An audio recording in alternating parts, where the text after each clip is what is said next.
Greetings, it's great to see you here. If you enjoy our content, don't forget to subscribe to our YouTube channel to stay up to date with all new videos and updates. Thanks for your support. Zakar walked Christina to her apartment. The girl smiled happily. At last, everything was working out the way it should. "Will you come in?" she asked Zakar. "No, I'm sorry," he refused. "I was so nervous today that I completely forgot to tell you. My friend is moving into a new apartment tomorrow. I have to be there in the morning, so I want to get some sleep. Anyway, I'll be helping him all day tomorrow." "So I won't see you tomorrow?" Christina asked. "Unfortunately, no, but we'll meet at work on Monday." Zakar smiled. He left, and disappointed Christina entered the apartment. What was it? Had she given up her trip home for this date? No, sure, the date itself was fine, but they'd only spent 3 hours together the whole weekend. And she had to ruin her relationship with her friend because of it. And Zakar knew Ella was waiting for her. The girl decided to calm down. Before, Zakar had always been attentive to what was going on in her life. This was the first time this had happened. Christina decided that on Monday she would just talk to the guy and let him know how much he had let her down. She also decided that she would call her friend in the morning. If Ella was in a good mood, she would go home and spend the day helping her. As Christina had planned, she got up early and dialed her friend first thing. Ella seemed sad, even depressed. She said that she really wanted Christina to come. Christina quickly packed and literally ran to the station. Getting off the bus, she did not even go home, but immediately headed to their favorite cafe where Ella was already waiting. "Hi," Christina sat down opposite her friend and squeezed her hands. "What's going on?" "Thank you for coming," Ella said, "and for not being mad at me. Can you answer me honestly to one question? Do you think I'm pressuring Dennis into marrying me?" "Are you?" Christina looked at her friend in shock.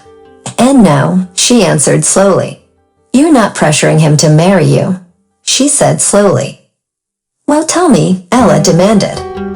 "What did he say that you're pressuring him?" "Just answer the question," her friend urged. "You've been together for so many years. I don't even know how to say this, Elle.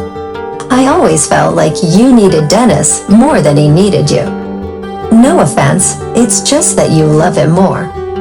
At first, I couldn't stand him at all. There was a time when I was jealous. I thought he'd stolen my friend. Then I thought he was taking advantage of you. He was just comfortable having you around. But as the years went by, he never left. He tried to make you happy. He really knows you well. And now I think he loves you too, but in a different way. Maybe he's just more reserved in general. So no, I don't think you're forcing him into marriage. I think he asked you to marry him of his own free will." "Ella, what happened?" "I started talking to him about decorating the hall yesterday, and he said he was fed up with me. That I can't shut my mouth, and the only thing I can talk about is the wedding.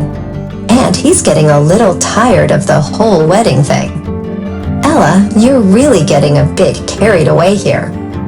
I know the wedding is important to you, but you've been living together for a long time. You're already a family, and a wedding is just a ritual. You need to take it a little easier on yourself. Maybe you're right, but it's just that I've dreamed about it for so long, and I wanted it to be perfect." "Ella, plans rarely unfold exactly as we envision. If you expect your wedding to be flawless, you might set yourself up for disappointment. But if you embrace the journey of both the wedding itself and the preparations leading up to it, things might turn out better." "I don't know if I still want to marry him," Ella admitted. Christine simply smiled, fully aware that her friend's wavering emotions were likely to change again in a short while.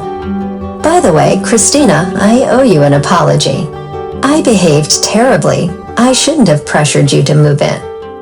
And well, I've said a lot of things in the past month. Forget about it, Ella. I understand that your stress was mostly due to the wedding. There's no strain between us. Christina was relieved that she had reconciled with Ella. Despite not feeling her best on Monday, she was still eager to head to work. She suspected that her queasiness might be due to the bus ride, hoping she'd recover swiftly and wouldn't need to take a sick day. As she entered the office, an unusual hush descended, reminiscent of her first day. During her initial week, her colleagues had been captivated by her arrival, but as time went on, her presence had become a regular part of the office. Now the air felt charged with an unfamiliar tension.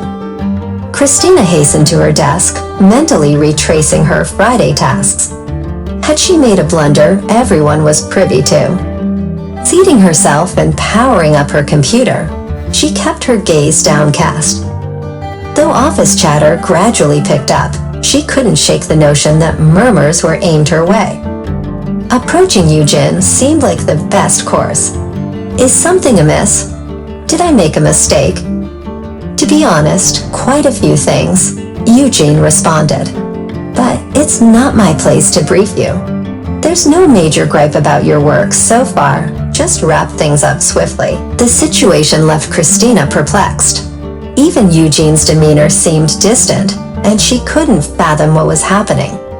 Resuming her desk, she attempted to focus on her tasks, but the murmurs swirling around her impeded her concentration. Feeling increasingly bewildered, she decided to reach out to Zakar for answers. Crafting a message, she saw him read it, but he made no move to reply. The tension continued to gnaw at her until lunchtime, when Zakar finally left the office. Christina followed him, intercepting him just outside the restroom. Why are you avoiding me? Zakar, what's happening? Why is everyone in the office acting so strangely towards me? Zakar shrugged. I'm not entirely sure, maybe because you nearly broke a record. There was only one other girl who had a shorter stint than you.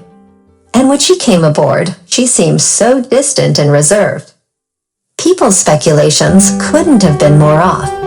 I'm sorry, I don't understand what you're talking about. Zakar's grin remained unchanged. If you're expecting me to spill all the details right here, you're in for disappointment. If you want the whole picture, let's head into the office. The office? You mean you want to discuss everything in front of everyone? Exactly. Zakar, I'm feeling extremely uneasy about this situation, and I can't imagine hashing it out in front of the whole team. You'll have to, he asserted. If you don't initiate the conversation, I will. Let's go. Right now, you're going to be consumed by thoughts and uncertainties. This way, you'll know swiftly, and it'll be over. Christina followed Zakar without uttering a word. Upon entering the communal office, an abrupt hush enveloped the room. Christine was already aware that she wouldn't favor what was about to unfold. Well then, Zakar addressed the room. Should we enlighten our lovely lady about what's been happening here? The door swung open with a resounding crash, and a beaming Ruslan stepped in. Getting started without me? An involuntary shiver ran through Christina. The situation was deteriorating rapidly, so Zakar turned to her. You must have realized by now, he said. But just in case the penny hasn't dropped, Ruslan and I had a wager on who would be the first to declare you as girlfriend. The entire office was involved, taking bets. Frankly, everyone thought you'd make it at least 3 months, but you... Zakar shook his head. Well, as I said, you nearly hit the jackpot.